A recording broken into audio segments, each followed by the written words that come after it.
নমস্কাৰ সকলোকে স্বাগতম জনাইছো পুনৰ এটা নতুন ভিডিঅলৈ আৰু আজি ভিডিঅৰ প্ৰথম কোৱেশ্চনটো হ'ল বড়ো সাহিত্য সভা কেতিয়া গঠন হৈছিল কি হৈছে বড়ো সাহিত্য সভা কেতিয়া গঠন কৰা হৈছিল শুদ্ধ উত্তৰটো হ'ব অপচন এ 1952 চনত বড়ো সাহিত্য সভা 1952 চনত গঠন কৰা হৈছিল ইয়াৰ পিছৰ কোৱেশ্চন ভৱেন্দ্ৰনাথ শইকীয়াই সাহিত্য অকাডেমি বঁটা লাভ কৰা পুথিখনৰ নাম কি কি হৈছে ভৱেন্দ্ৰনাথ শইকীয়াই সাহিত্য অকাডেমি বঁটা লাভ কৰা পুথিখনৰ নাম কি শুদ্ধ উত্তৰটো হ'ব অপচন সি হিংখল ভৱেন্দ্ৰনাথ শইকীয়াই সাহিত্য অকাডেমি বঁটা লাভ কৰা পুথিখনৰ নাম আছিল হিংখল নেক্সট কোৱেশ্চন খেন বংশৰ প্ৰতিষ্ঠাপক ৰজাজনৰ নাম কি হৈছে খেন বংশৰ প্ৰতিষ্ঠাপক ৰজাজনৰ নাম কি শুদ্ধ উত্তৰটো হ'ব অপচন বি নীলধ্বজ খেন বংশৰ প্ৰতিষ্ঠাপক ৰজাজনৰ নাম আছিল নীলধ্বজ নেক্সট কোৱেশ্চন মানৰ দ্বিতীয় আক্ৰমণ কোন চনত হৈছিল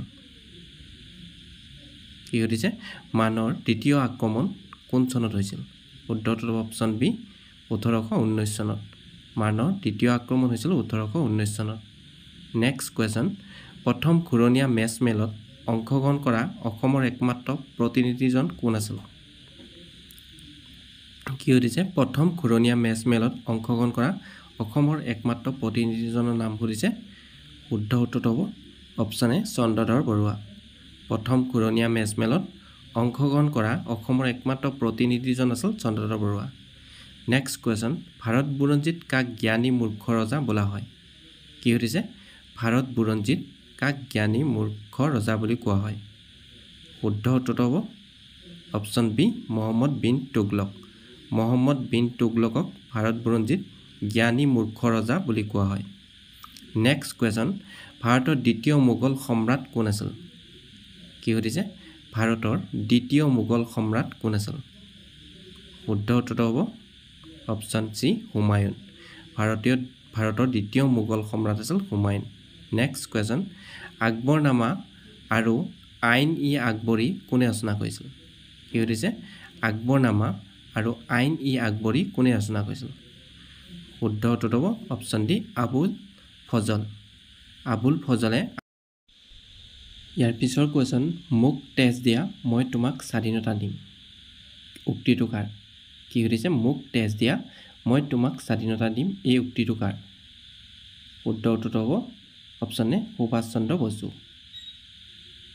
মোক তেজ দিয়া মই তোমাক স্বাধীনতা দিম বুলি সুভাষ চন্দ্ৰ বসুৰ এই উক্তিটো আছিল নেক্সট কোৱেশ্চন কংগ্ৰেছৰ কোন অধিৱেশনত পূৰ্ণ স্বৰাজৰ শপত গ্ৰহণ কৰা হৈছিল কি হৈছে কংগ্ৰেছৰ কোন অধিৱেশনত পূৰ্ণ স্বৰাজৰ শপত গ্ৰহণ কৰা হৈছিল শুদ্ধ উত্তৰটো হ'ব অপচন বি লাহোৰ অধিৱেশনত পূৰ্ণ স্বৰাজৰ শপত গ্ৰহণ কৰা হৈছিল নেক্সট কোৱেশ্চন কলকাতাৰ প্ৰেচিডেন্সি কলেজত অধ্যয়ন কৰা প্ৰথমজন অসমীয়া কোন কি হৈছে কলকাতাৰ প্ৰেচিডেন্সি কলেজত অধ্যয়ন কৰা প্ৰথমজন অসমীয়া কোন শুদ্ধ উত্তৰটো হ'ব অপচন এ গুণাভিৰাম বৰুৱা কলকাতাৰ প্ৰেচিডেন্সি কলেজত অধ্যয়ন কৰা প্ৰথমজন অসমীয়া আছিল গুণাভিৰাম বৰুৱা নেক্সট কোৱেশ্চন তলৰ কোনখন ব্ৰহ্মপুত্ৰ উত্তৰ পাৰৰ নৈ নহয় ইয়াত নহয় সুধিছে তলৰ কোনখন ব্ৰহ্মপুত্ৰ উত্তৰ পাৰৰ নৈ নহয় শুদ্ধ উত্তৰটো হ'ব অপচন বি ভোগদৈ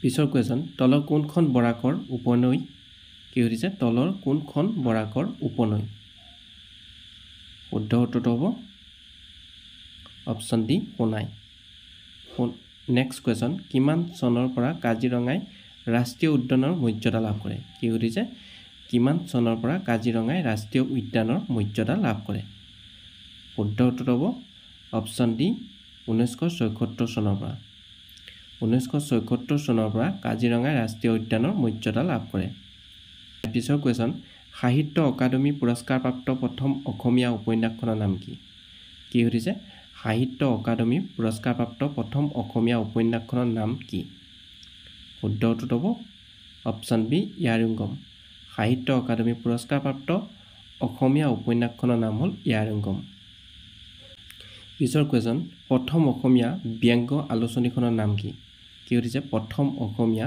ব্যংগ আলোচনীখনৰ নাম কি শুদ্ধ উত্তৰটো হ'ব অপচন এ কাৰ্টুন প্ৰথম ব্যংগ আলোচনীখনৰ নাম হ'ল কাৰ্টুন। নেক্সট কুৱেশ্যন, কংগ্ৰেছৰ কাচিয়লি ৰোডত গ্ৰন্থখনৰ লেখক কোন? শুদ্ধ উত্তৰটো হ'ব অপশ্যন চি বেণুধৰ শৰ্মা। কংগ্ৰেছৰ কাচিয়লি ৰোডৰ গ্ৰন্থখনৰ লেখক হ'ল বেণুধৰ শৰ্মা। নেক্সট কুৱেশ্যন, শ্ৰেষ্ঠ আঞ্চলিক ছবিৰ বঁটা লাভ কৰা প্ৰথম অসমীয়া ছবি কোনখন? কি সুধিছে? শ্ৰেষ্ঠ আঞ্চলিক ছবিৰ বঁটা লাভ কৰা প্ৰথম অসমীয়া ছবি কোনখন? শুদ্ধ উত্তৰটো হ'ব option A doctor Bezbaruah. Doctor Bezbaruah আছিল শ্ৰেষ্ঠ আঞ্চলিক ছবিৰ বঁটা লাভ কৰা প্ৰথমখন অসমীয়া ছবি। ইয়াৰ পিছৰ কুৱেশ্যন, শেৱালি কবি বুলি কোনজন ব্যক্তিক কোৱা হয়? কি সুধিছে? শেৱালি কবি বুলি কোনজন ব্যক্তিক কোৱা হয়? শুদ্ধ উত্তৰটো হ'ব অপশ্যন চি ৰত্নকান্ত বৰকাকতি। ৰত্নকান্ত বৰকাকতিক শেৱালি কবি বুলি জনা যায়। নেক্সট কুৱেশ্যন, পঞ্জাৱৰ ৰাজধানী কি?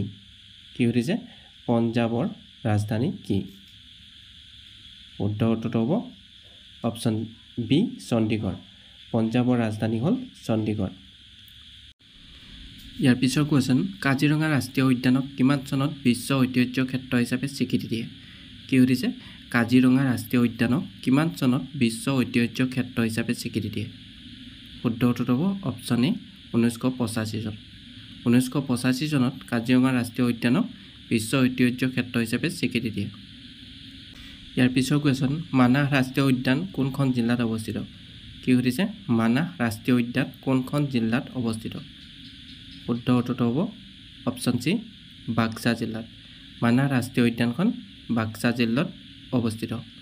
নেক্সট কুৱেশ্যন, ডিব্ৰু-চৈখোৱাক কিমান চনত ৰাষ্ট্ৰীয় উদ্যান ৰূপে ঘোষণা কৰে? কি সুধিছে? ডিব্ৰু-চৈখোৱাক কিমান চনত ৰাষ্ট্ৰীয় উদ্যান ৰূপে ঘোষণা কৰে? শুদ্ধ উত্তৰটো হ'ব অপশ্যন ডি 1999 চনত। 1999 চনত ডিব্ৰু-চৈখোৱাক ৰাষ্ট্ৰীয় উদ্যান ৰূপে ঘোষণা কৰে। নেক্সট কুৱেশ্যন, অসমৰ আটাইতকৈ সৰু ৰাষ্ট্ৰীয় উদ্যানখনৰ নাম কি? কি সুধিছে? অসমৰ আটাইতকৈ সৰু ৰাষ্ট্ৰীয় উদ্যানখনৰ নাম কি? শুদ্ধ উত্তৰটো হ'ব অপশ্যন বি ওৰাং ৰাষ্ট্ৰীয় উদ্যান। অসমৰ আটাইতকৈ সৰু ৰাষ্ট্ৰীয় উদ্যানখনৰ নাম হ'ল ওৰাং ৰাষ্ট্ৰীয় উদ্যান। নেক্সট কুৱেশ্যন, অসমৰ প্ৰথমখন চিকিৎসা মহাবিদ্যালয় ক'ত অৱস্থিত? কি সুধিছে? অসমৰ প্ৰথমখন চিকিৎসা মহাবিদ্যালয় ক'ত অৱস্থিত?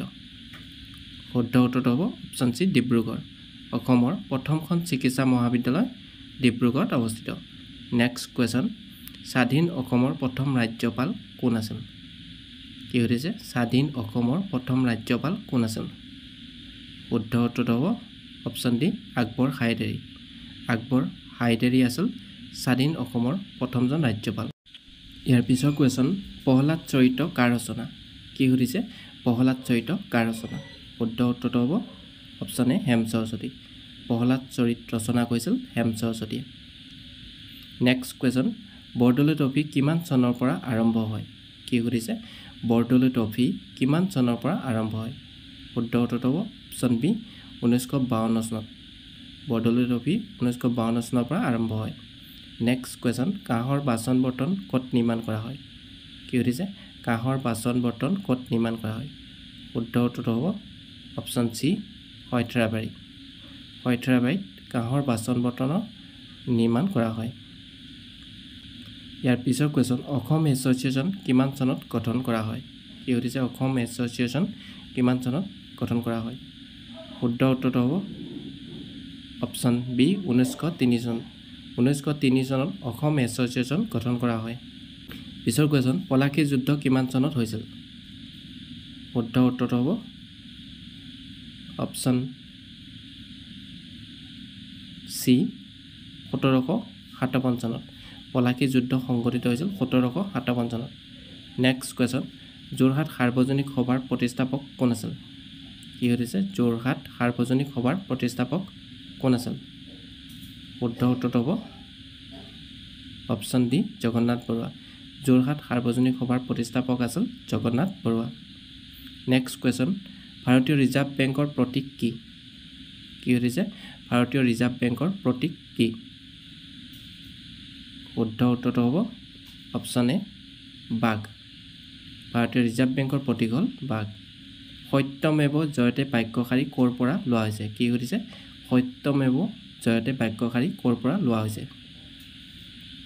শুদ্ধ উত্তৰটো হ'ব অপশ্যন চি মুণ্ডক উপনিষদ সত্যমেৱ জয়তে বাক্যশাৰী মুণ্ডক উপনিষদৰ পৰা লোৱা হৈছে পিছৰ কুৱেশ্যন ভাৰতৰ লৌহ মানৱ কোন কি সুধিছে ভাৰতৰ লৌহ মানৱ কোন শুদ্ধ উত্তৰটো হ'ব অপশ্যন এ চৰ্দাৰ বল্লভভাই পেটেল চৰ্দাৰ বল্লভভাই পেটেলক ভাৰতৰ লৌহ মানৱ বুলি জনা যায়